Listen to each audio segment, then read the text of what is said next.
couple of weeks ago, people, ladies and gentlemen, I did a video, well, about a week ago or so. I did a video, well, I also later on did a text version of it. Well, I talked about a writer's job is to keep you guessing. Well, it's also not the writer's job to keep you guessing. It's also the artist's job to keep you guessing.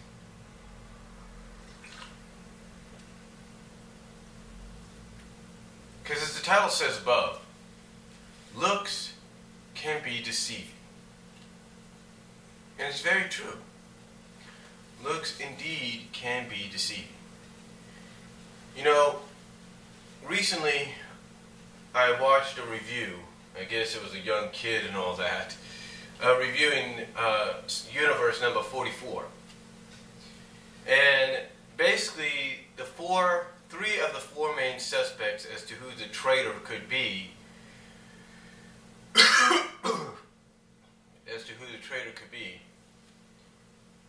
were crossed out, leaving one possible suspect.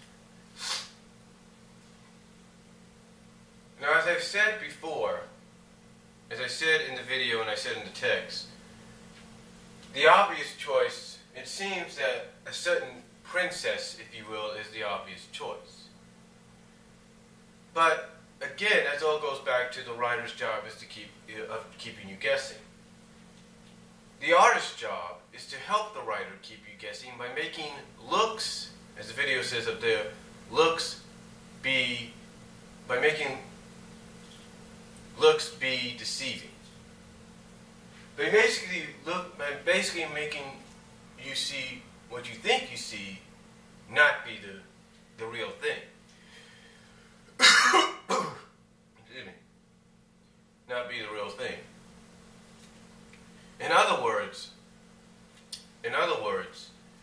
just because you look at that final page of the story in 44, doesn't necessarily mean it's who you think it is. Now, we have a backup story a month from now to figure out exactly if who many people are pointing it out to be, obviously, is exactly who they feel it is.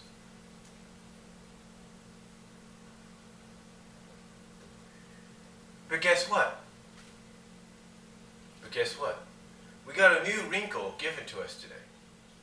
According to many people, a new wrinkle in the main comic. But what is that wrinkle, you may ask? Well, you're just going to have to wait and see who that wrinkle may be.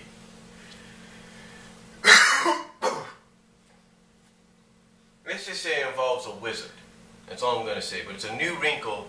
Some may have seen coming, maybe some didn't. But again, this goes back to the writer's job of keeping you guessing, as well as the artist's job of making looks be deceiving. You see, just because you see something and you think, oh, it's obviously that, just by looking at the picture, doesn't mean it is. It doesn't mean it is.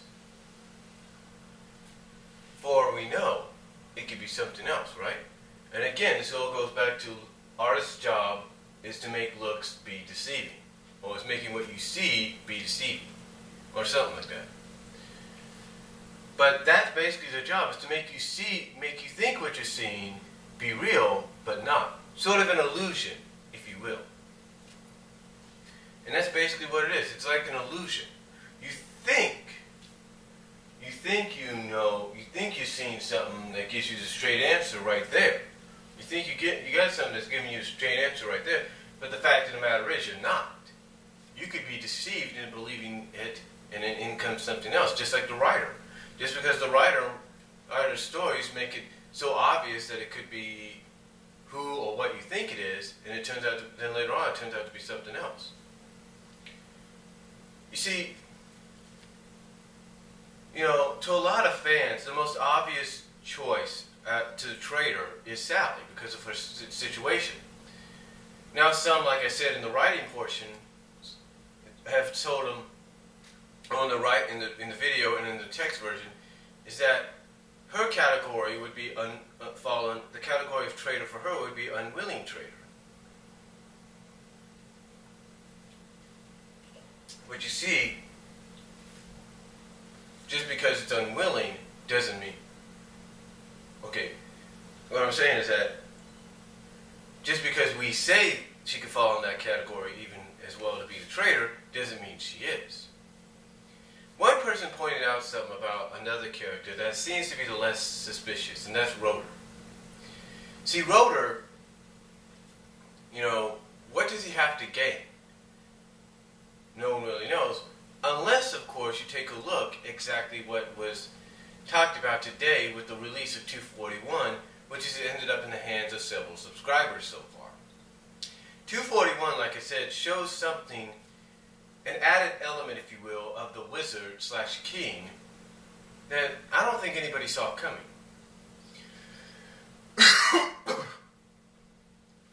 But what is it? What could it be? Well, if you want the information, I suggest go to BumbleKing forums, to the BumbleKing.com forums, and decide Mobius category or section and see for yourself. It might give you a clue as to what exactly I'm talking about. But again, an artist's job is just like a writer, to make looks be deceiving. Like a writer's job is to keep you guessing, an artist's job is to make looks be deceiving. To basically make what seems to be real not. I know it's kind of complex, but when you take a look throughout all media, just like a writer's job, an artist's job or a directorial's job is to make you think you know what's happening, and then the next thing you see is something else. Like in animation, just because one person might... I'll give you a good clue. The classic Scooby-Doo movies, the classic Scooby-Doo cartoons. Every time you see a butler or some kind of character that might look like, that could be the guy, and it turns out it's not. That's called looks can be deceiving. The same in live action and all that. Just because you think this could be one person doesn't mean it is. And all of a sudden the next scene shows you it's somebody else. Get the point? The point I'm trying to make is no matter what you think you see doesn't mean necessarily that it's true. Because you see, what you think you may see doesn't necessarily mean that's exactly what it's going to be. Just like I said, going back to the writing deal, just because of what's being written and what you're reading doesn't mean necessarily that it is. So, again, just like a writer's job is to keep you guessing, an artist's job is to make looks be deceiving. So, I want you to think about that for a second. Think about that for 1 second. Looks can be deceiving. Think about that. If you know what I mean. And if you want any more information about why I would say this, go to the BumbleKingForums.com, go to the Side of Mobius section. Look up 241 if you want to, and you'll kind of see what I'm talking about. And if you're not, look up Sonic Universe 44, look it up on YouTube, wherever. Look it up on YouTube, wherever, and you'll see exactly what I'm talking about. So, until next time, comment down below, video response if you like, and I'll talk to you all later.